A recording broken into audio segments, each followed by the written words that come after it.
All right, good evening. So we are here. I am in Gainesville, Florida, at the University of Florida. This is a very nice campus. It's my first time here.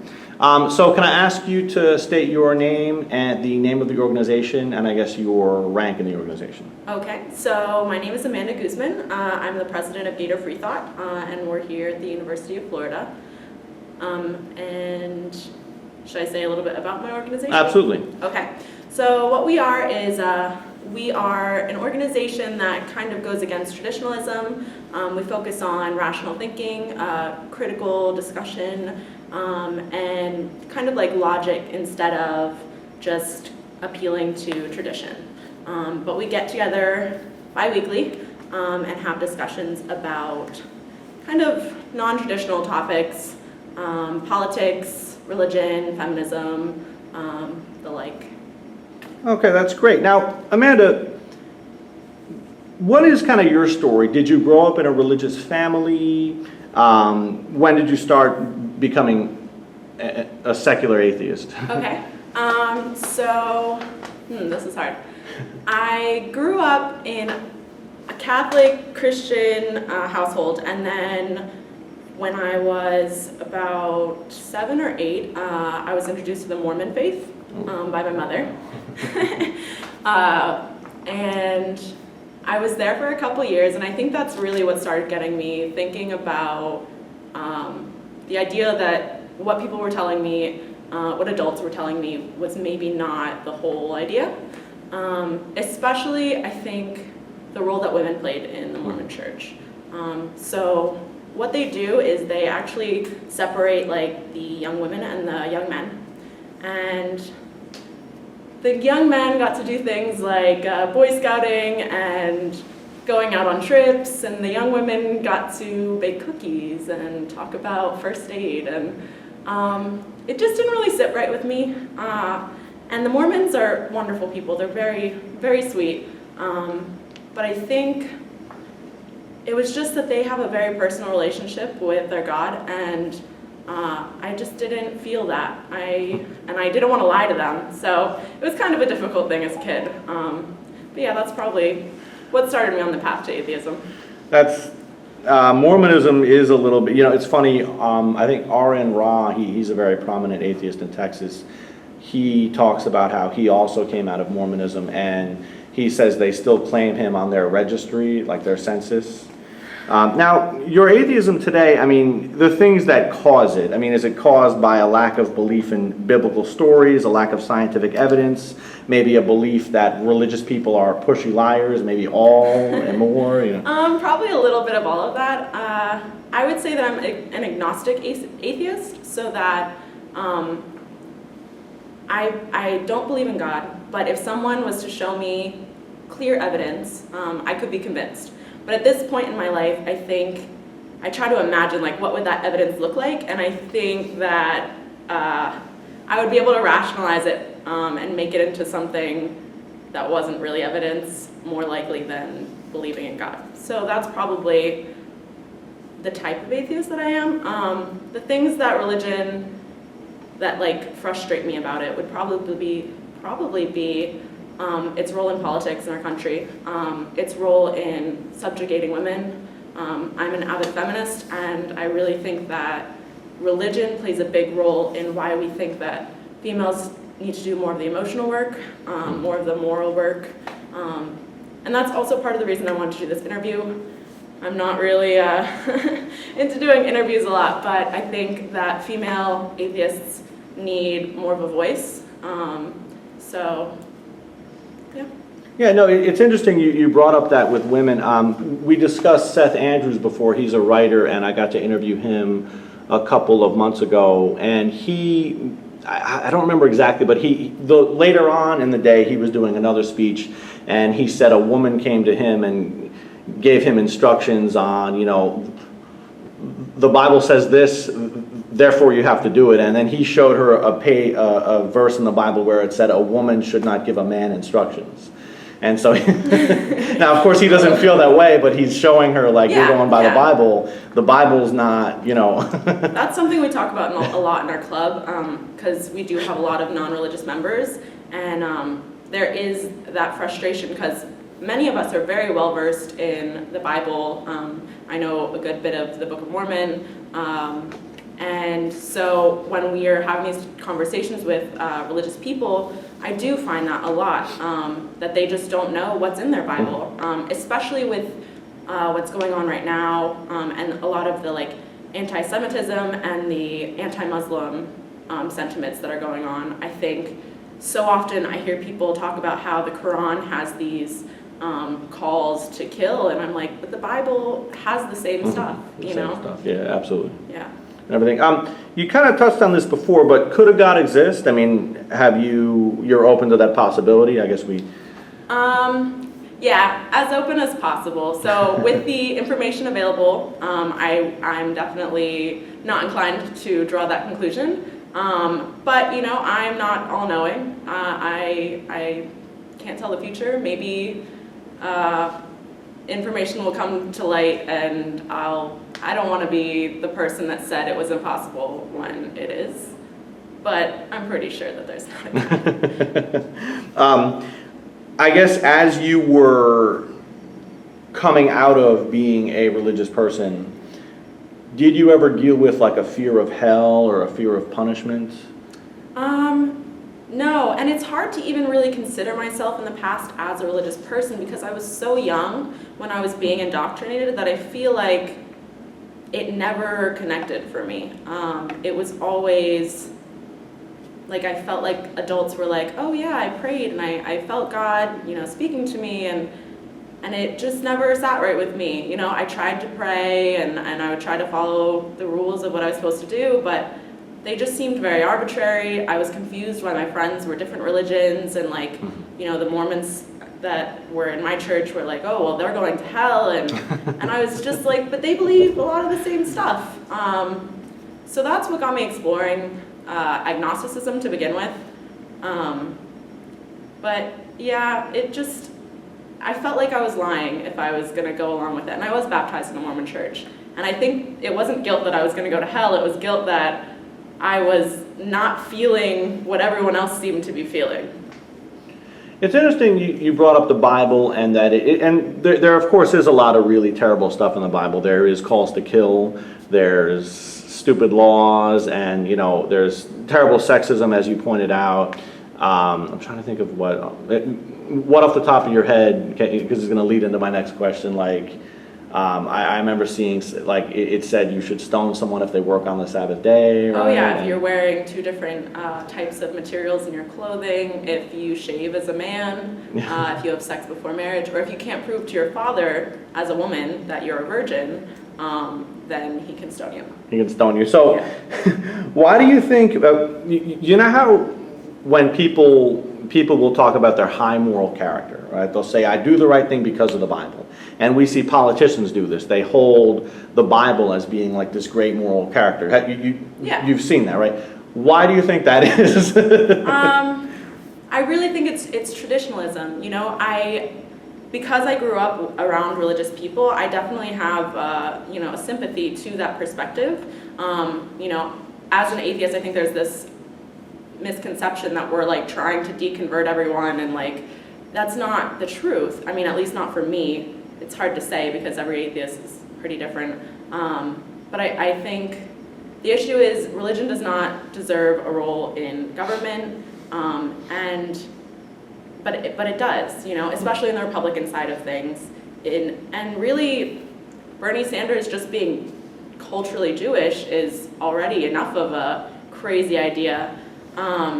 So, I'm sorry, I think I'm getting a little bit off topic from the question, but I think that political candidates have to say that because that's like almost part of qualifying for a political position. And especially in the Republican side of things, you have to kind of coalesce that part of your party.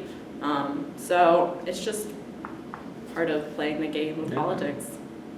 Yeah, it's crazy. As for atheists, what stereotypes about atheists would you want to confront and correct? Oh, this is a fun one.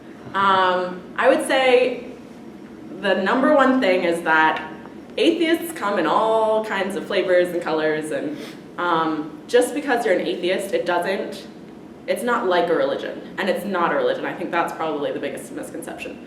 But the thing is, there's no set of values like a religion that we all subscribe to. Saying you're an atheist just means that you do not believe in God. That is the only thing it entails. Beyond that, it really depends on you. So yeah, that's probably what I'd say. That's interesting. Without there being an afterlife, right? If atheism, if it ends up being correct, that probably means that when you die, you're dead and that's it, and you don't go anywhere. Would it be better if it so happened to be that there was a heaven? I also asked, with regards to cosmic justice, if someone does something wrong to you, I like to mention in the interviews the people who have gotten away with it. I don't know if you're familiar with the Zodiac killer, who's a serial killer out in California. They never found him. He got away with it. And there have been people that have done terrible things and have never gotten caught. And technically, under the religion side of things, right, they would have to pay for it in the afterlife, right? And whether that means they go to hell forever or they be punished for a certain amount of time. There possibly being a heaven, there possibly being punishment. Is there an appeal in that? Sure. I want to believe that the bad guys don't get away with it in the end. Yeah, that's great. And I want to believe that I get to live forever in utopia, except I really don't, I think a lot of the atheists that I know, it's almost like a gift knowing that this is your only time, is the time you have on earth in your life. Because instead of saying, yeah, I'm suffering right now and life is hard right now, but I'll get to heaven and then things will be better. And I think it motivates you to make the changes that you want to see in your life, in the world, because this is all we have. And so I think it's kind of freeing in that way. And I hope that if there is a God, that I'm not that terrible of a person and I'll still go to heaven. When we talk about the future, so sometimes it seems things are getting better, but at the same time, sometimes it seems that things are getting worse.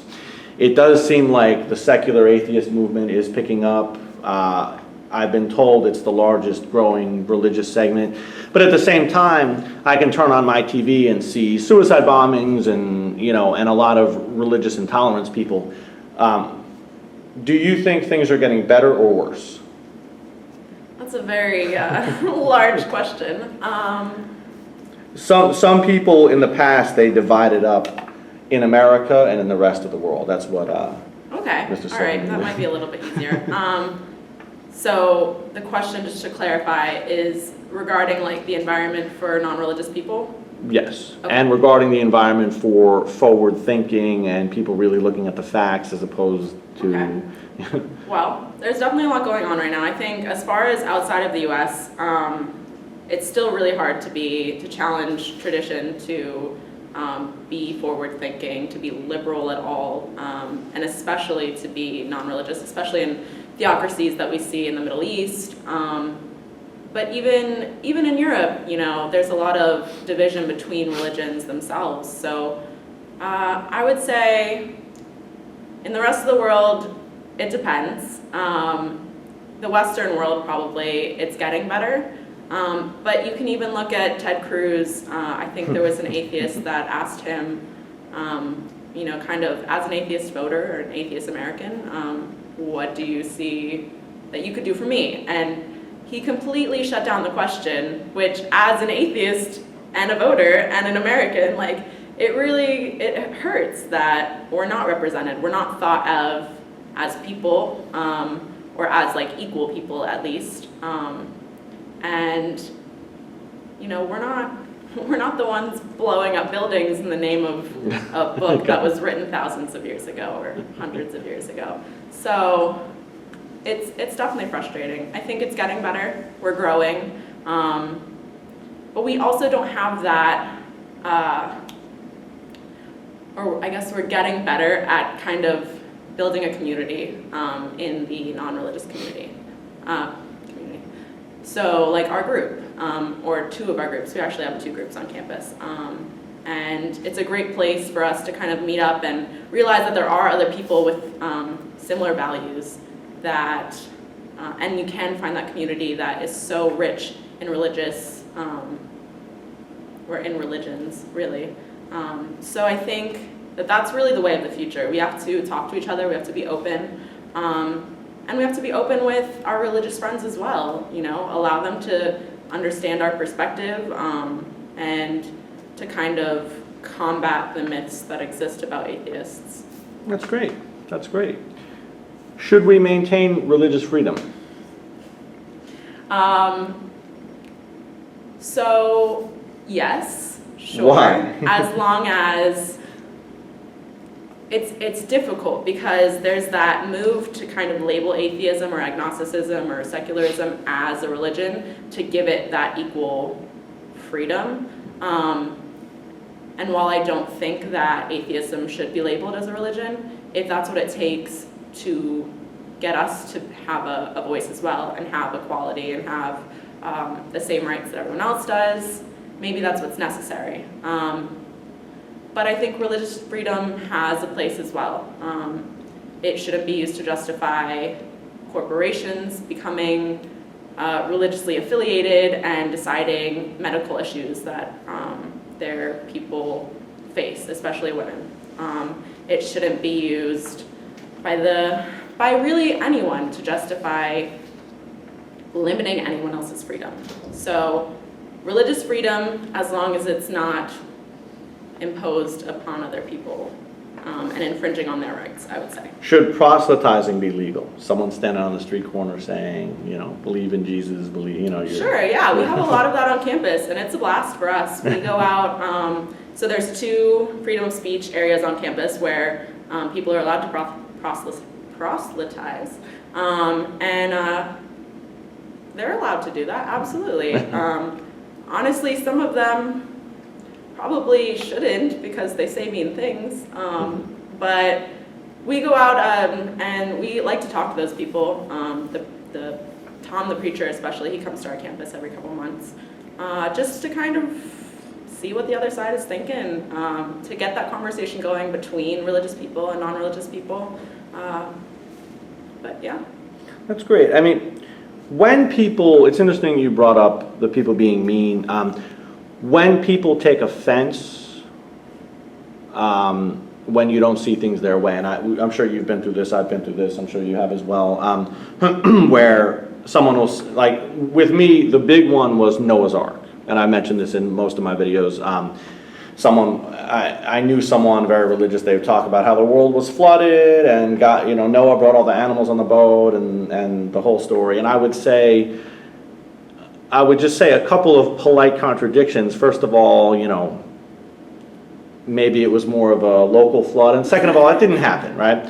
And they would get very angry, even if I said, do you think maybe that didn't happen? Have you thought about it? Every animal, and they'd get angry and start threatening me and insulting me. And why do you think people take offense when you disagree with their religious beliefs? I think it's completely understandable. When you've built your life around a set of beliefs and someone tries to threaten those, that's just defending yourself. I understand that. It's protecting the way that you've arranged your life, the decisions that you've made, the people that you associate with. It really dictates a lot. So I understand why people get defensive, but I think that it's important to overcome that, especially with the science denial that's really rampant right now. You're allowed to believe what you want, but facts in the end are facts. And denying evolution is something I just don't understand. I know it's hard for people that take the Bible very literally to kind of be moderate and meet people in the middle, but I guess the place to start is just to have that conversation. But both sides need to not be defensive, Mm-hmm. Yeah, no, that's good. I mean, because and it's not even, Noah's Ark is my favorite one, but I've had many, they someone would say, oh, God did this, so-and-so did this, and I'd say, maybe that didn't happen quite that way, and they'd get angry and start insulting me. So right now, it is 2016. We are approaching the 15th anniversary of September 11th. I don't know if you guys remember. I certainly do. I'm old enough. I mean, you guys are college kids. But I had a very good friend who, and I lived right outside New York City, so it was a local event, and he said, these suicide bombers expecting virgins in heaven, he said, they don't even get a chance to be disappointed. And this is kind of similar to what I asked earlier, but my favorite question to ask is, so he said, the suicide bombers expecting a paradise, they don't get a chance to be disappointed. Does a part of you wish they could be disappointed? Whether that means there's a more reasonable afterlife, whether it means, Sure. I mean, that's a terrible thing to do, and I would love to know that they got their due diligence. But I think, the answer isn't waiting till the afterlife. I think that's really important to me. Don't put so much weight on what happens when you die. I really think that this is our life. This is our chance to change things. And even those people who believe so strongly in their views that they're willing to hurt other people for the promise, that alone, for the promise of an afterlife, should show you that religion is given a little bit too much leeway. It's, if you say anything criticizing religion, especially Christianity in our country, it is, you might as well have said that the sky is purple and there are dragons flying around. Like, it's just met with such anxiety and apprehension hostility, and denial, and I think, how could you, right? And we're supposed to be freedom and everything. I think we just need to be teaching people, educating them on not only the idea that non-religion exists, but that religion has a place in your life, and it needs to have a reasonable amount of weight. It should not cause you to hurt people, and it shouldn't justify those behaviors. That's awful. No, that's interesting. I'm sure you've heard of the phrase God of the gaps, and basically there's things that we don't know, right? We don't know how the world, well, you and I don't know, obviously there are people that think they know, but we don't know how the universe was created. When we come across things we don't know, how should we react? Because the reason I ask that is because I'm sure you've heard of God of the gaps, where certain people, when they see something they don't know, they say, well, God must have done that, right? What would be the more proper way of reacting to that? Okay, so this kind of ties back to my idea of I'm an agnostic atheist. So I would say if I saw something insane and I didn't understand it, the first thing is just, giving yourself a moment. I'm a psych major. When your brain doesn't understand how to explain a situation, it can really cause you to believe things that don't really make sense. So I'd say just take a beat, try and see if there's rational explanations. If you hear voices, maybe you should seek mental therapy or mental help. I think not just giving so much weight to your first instinct and not just throwing that, oh, well, God did it. Because I think it also takes a lot of the agency away from people. So I see a lot of my peers that are like, oh, I got really good grades, thanks to God. Or football players, we won the Super Bowl, clearly God's on our side, and hates whoever that we were playing. I think it takes away. He must not be a Panthers fan. I think why not instead take the opportunity to say, wow, humans are really impressive in this instant, or, my trainers really trained me well, my natural abilities are really awesome, take credit for things. I worked really hard to study. You can say that God inspired you to do those things, but I think just understanding them as acts of the human world and the natural world is really important.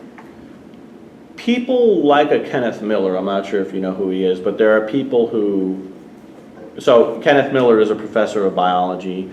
He's written books about, he's kind of the go-to guy for evolution, but he is also a Roman Catholic and he goes to church and everything.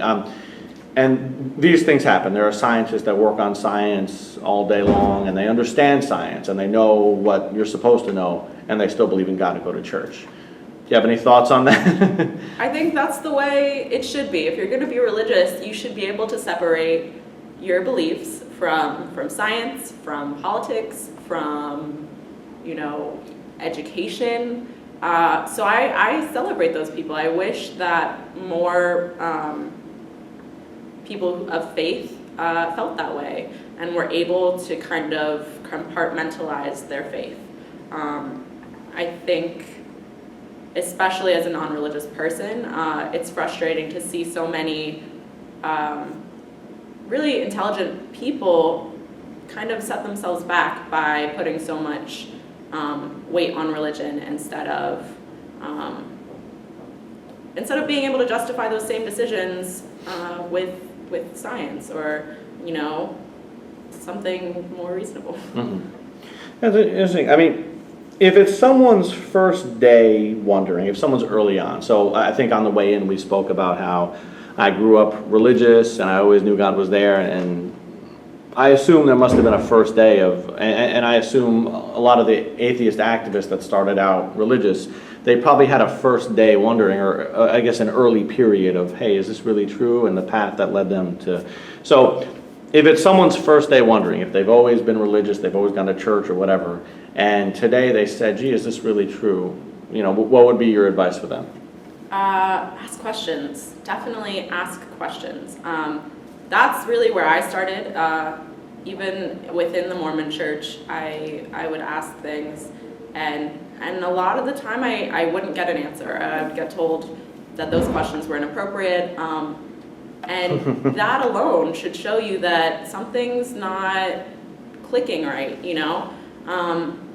Ask questions of your teachers, try to look into those things where, your faith is telling you one thing, but, your education or whatever is telling you something else. So where those things are overlapping and contradicting each other, that's the things that you should explore. But definitely just don't be afraid to ask questions. That's great. That's great. If you watch a lot of the debates, like I've watched, someone debating someone, a religious person, an atheist, especially a lot of Richard Dawkins debates.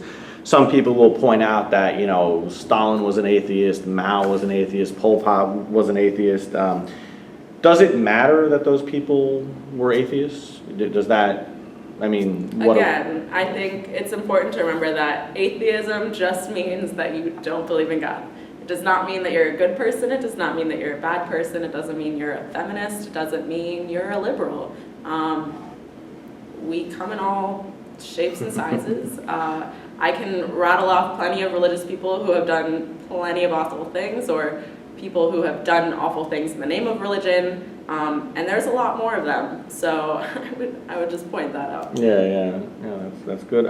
In Tajikistan, they had a very interesting situation. I don't know if you got to read about it, but they are now making a law where they don't want kids going to mosque until a certain age. I forget, it's like 14. They don't want kids going to mosque until 14. They don't want kids bringing Qurans to school.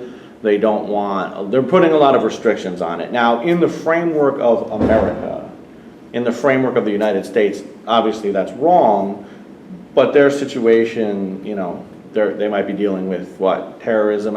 Yeah. Do you have any, do you think they're right or wrong? You have any thoughts on that? So the government stepping in and enforcing those things is probably a gray area, and clearly their country has a different environment. As far as America goes, I think it would be amazing if people didn't indoctrinate their children so young, or at least offer your children an ability to explore multiple religions, to attend multiple religious ceremonies and rituals, go with their friends to their churches, their mosques, their synagogues. It's just like, if you truly believe that your God is the only God and the true God, why not let your kid at least have a broader understanding of other cultures and other belief systems? I don't think the government should tell you that you can't bring your children to church, but it doesn't seem unreasonable to me as a premise, as a parenting idea, I guess. Okay. Should churches have to pay taxes on the money they bring in? Yes. Yes. That's an easy one.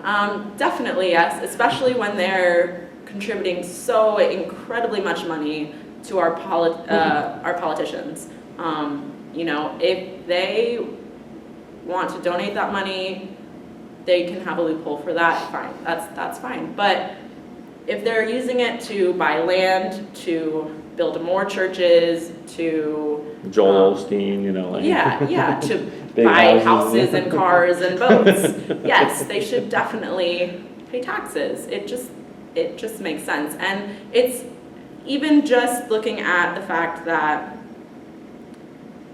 non-truly religious organizations use that loophole, saying that so for instance, there's many international organizations that donate money or say that they're going to donate money. They get that loophole, and then they also aren't held accountable for what they do with that money. So I think it's very important that, just for accountability reasons, that they're taxed. Any thoughts on Madeleine Marie O'Hare? Oh my goodness, I'm so happy you asked me about her. I love her. She's amazing. Definitely one of my role models. Wow. As a woman, she was just incredibly outspoken, really stood her ground, risked her life in the end for sticking to what she believed in. And as an atheist, as a feminist, I think she's really awesome. I wish more people knew who she was. I'm so happy that you asked. She's awesome. Because I didn't know who she was either. I think in Texas I don't know. I mean, because she was so famous, it surprised me that I didn't know until about 2 years ago. I mean, that was surprising. Have you ever thought that what you're doing now, your actions now, how people say, oh, this was God's plan. Could this be God's plan? Could God be a secular humanist and want you to do this? I mean... No, I've never considered that. No. I think a lot of people think that life has a meaning, and for me personally, I think people give life meaning. So I choose what gives my life meaning. I choose what I think deserves my energies and my thoughts, and I take complete agency for that. People have gotten me here. Maybe a higher power has contributed. I don't think so, but I think as a person, it's very important to give yourself credit, and just the things that we accomplish are amazing, and we can help each other in really amazing ways. This is like me and my humanist side coming out, but if there is a higher power, there's really no need to spend that much time thinking about it. We can't prove it. All we can do is improve our own lives, and that's the way I see it. Yeah, that's great. I guess I'm trying to think about what question. Does atheism lead to liberalism? No, not necessarily. I think in our country especially, there's a big kind of attachment between republicanism and religiosity, and Democrats being less religious, or at least being able to separate that Heathens, more. Now, that's a very broad statement, and I'm sure there are plenty of politicians that are Democrats that are diehard Christians, or what have it. So I think our country really paints those lines. But again, atheists come in many different forms, and even within our group, we don't agree on everything.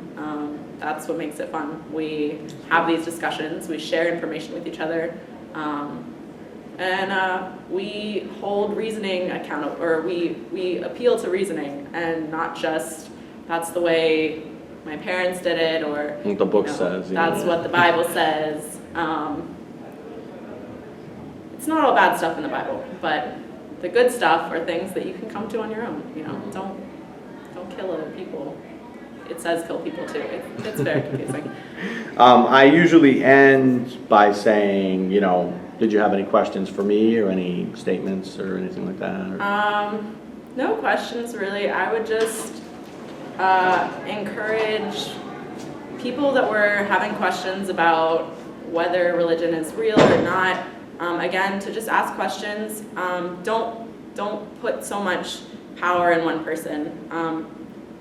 Toss it around to a couple different people. Go on the internet. There's so many amazing resources.